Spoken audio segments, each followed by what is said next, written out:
So some of you with Brinkley's maybe experience some speaker interference noise in your Brinkley Bluetooth speakers.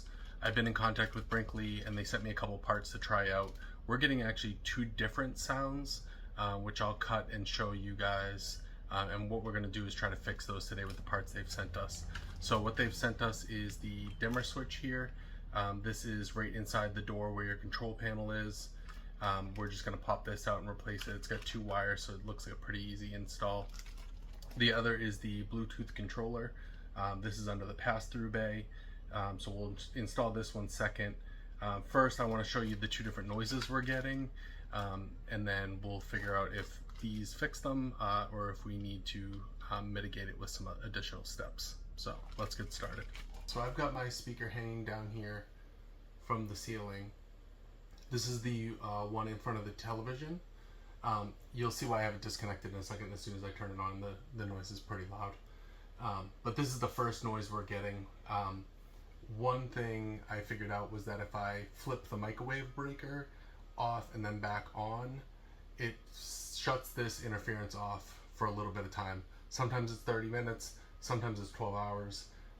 It's really odd, so I'm working with Brinkley to try to figure it out. So like I said, the initial step is to change out these two things, the Bluetooth controller and the dimmer switch. The dimmer switch I think will fix the next sound I'm going to show you, but I'm curious if it'll fix this one as well. So here's the sound in case you're getting a similar sound. It's pretty constant. It'll make that noise, and then every once in a while it'll almost make like a heartbeat sound. So we're going to try to get rid of that today. And here you can hear this loud shrill as well. So we're going to leave this disconnected for now while we change out the dimmer switch. And we're just going to disconnect the battery before we start here. So let's disconnect the battery and then we'll get to the dimmer switch. Alright, so you can probably hear the first sound in the background. The second sound, which Brinkley has recognized is a dimmer switch issue, is that when your ceiling lights are on up here and they're on here, when you move the dimmer it makes the sound adjust and change. So I'm hoping this comes through on the video and you can hear kind of the sound difference here.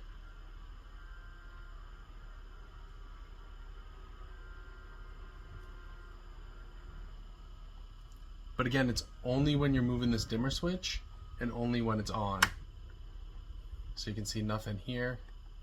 And then if I leave this on, but I shut the ceiling lights off, again, nothing. So it's a really unique situation. They've come across it a few times. They claim that this dimmer switch, swapping that out will fix it. So we'll give that a shot first and see if it fixes that piece, and then we'll go to the Bluetooth controller. Like I said, we're going to disconnect the battery first, just to make sure we don't short anything, and then we'll get to removing this piece. All right, so looking at what's in the packaging here, we've got our actual dimmer switch here with our wires. It's got a micro fuse on the back, and then we've got our plate. So from what I can tell, the plate just pops off, and then we've got 4 screws here on the actual unit. So let's get this off and see what we're working with on the back side.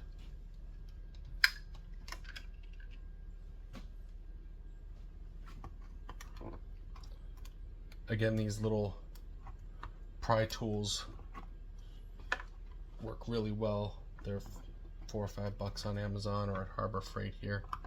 Pop that piece off.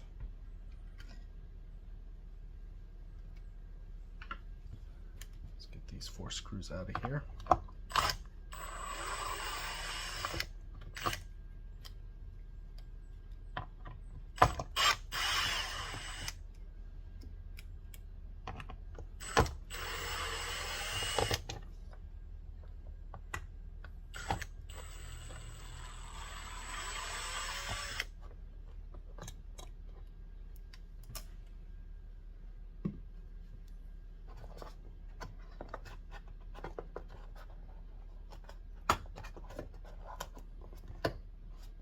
It is a tight fit here.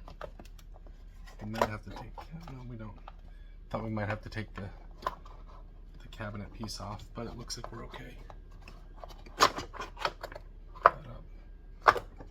This is great. They've used these connectors so they're easy to disconnect here. You can see this one has 3 wires in here. So let's get this disconnected. What I'm going to do is disconnect them one by one. The easiest way to go. That way we know we're putting them in the right spots.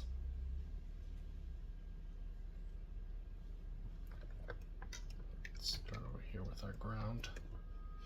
And all you have to do is pry these up, and the wire comes right out. So then you just push the other one in, push it back down, nice and tight. We'll do that for the other 2 and we'll be done.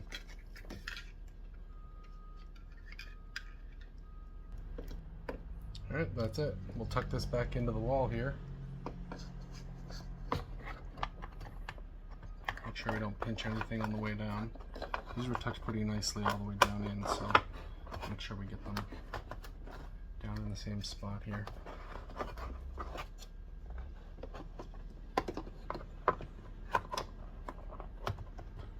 There.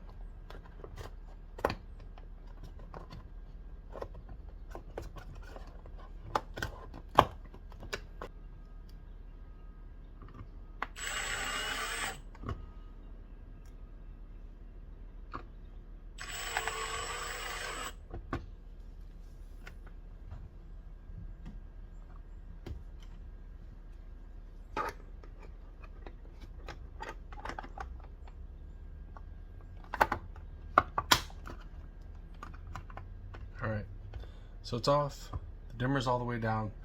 Let's get our battery connected again, get our speaker connected, and then we'll mess with this and see if it fixed our one noise problem.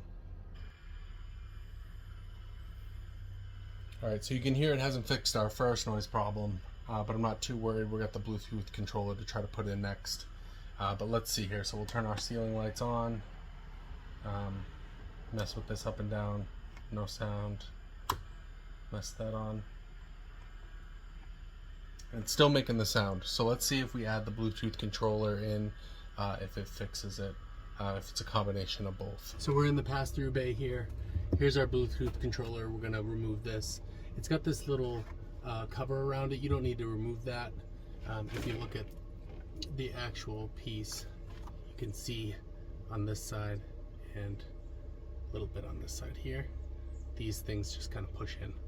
So we're going to use our pry tool here to pull the Bluetooth controller out. Now this one does have 3 wires again, but also has the aux connections for the amplifier. So we're going to have to see how those are run back there. Let's see if we can get to it all without having to crawl through the space below.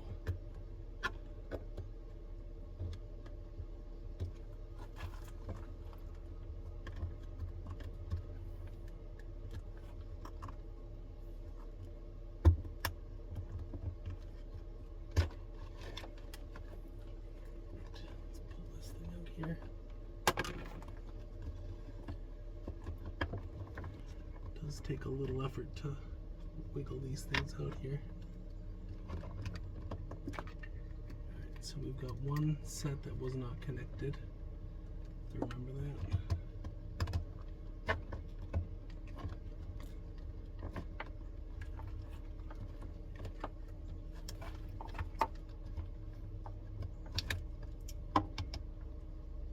So these ones are taped up, which is nice. Tells me that these ones didn't come loose or anything like that, but that there was one set here. And now our ground and power looks like might be caught on something. So we may have to go behind after all. While we're here, we'll get these 2 connected up. Again, they use these great little connectors that are much easier to use. So we'll connect this one in.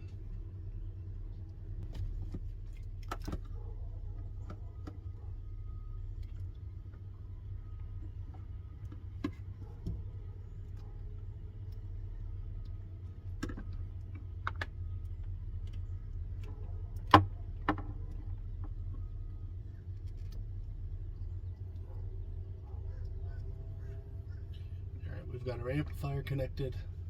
So now I'll crawl back there. I'll get the power and the ground loose and we'll connect those up.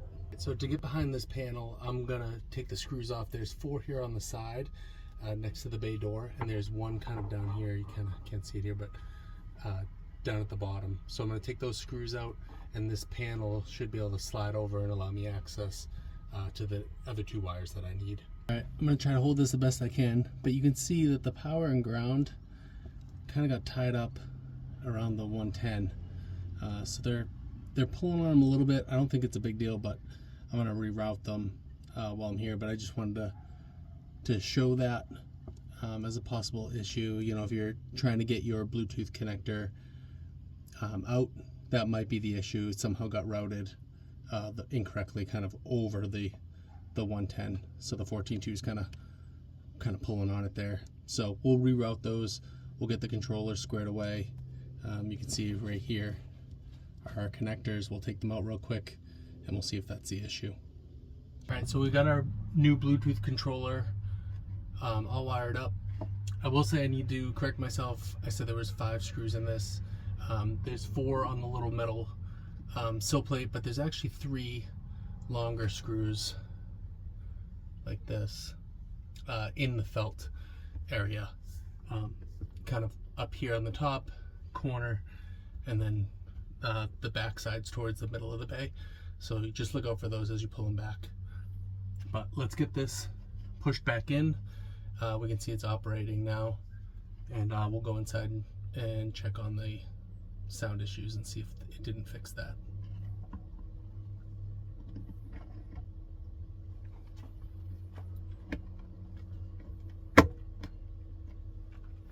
So we've got everything connected. The speaker's dangling. I don't necessarily recommend that, but I don't have a second set of hands, so I'm just going to dangle it by the wires for a quick second to check it out. As you can see, I don't have the sound that's always going on, which is a great sign. Like I said, it's intermittent, so if I flip that breaker, it was turning off for anywhere from 20 minutes to 12 or so hours. So we'll have to come back later tonight or tomorrow and just double check and make sure that that's not making a sound, but that's a good sign that we're not getting that. So it sounds like it may be just a Bluetooth controller.